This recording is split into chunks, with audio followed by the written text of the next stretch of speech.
Here is a detail of the capitals, the Corinthian capitals that are used here. What's characteristic of Corinthian capitals is that they have, like the Ionic, they have volutes, these spiral volutes, but they are much smaller and much more delicate, and they are, in a sense, incorporated into the flowering plant. This is called an acanthus plant, A-C-A-N-T-H-U-S.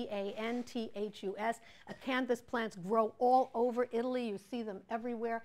So they are just copying a plant that is indigenous to Italy. They use those acanthus leaves that seem to grow out of the column to incorporate the spirals, and there's always a prominent central flower that is also part of this motif. It's important to note at the beginning that while the Greeks used the Doric and the Ionic order almost exclusively, the Greeks did invent the Corinthian order. They used it in very late Hellenistic times, but quite infrequently.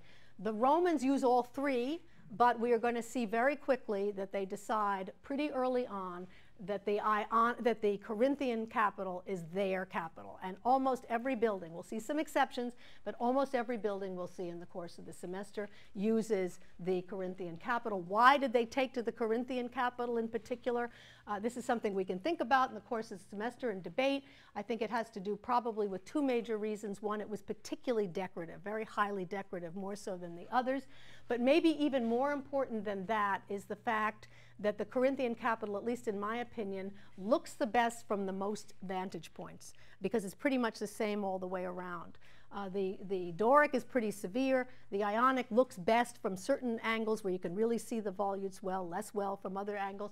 But this looks pretty much the same wherever you see it. So it's a very flexible and easy to use capital type.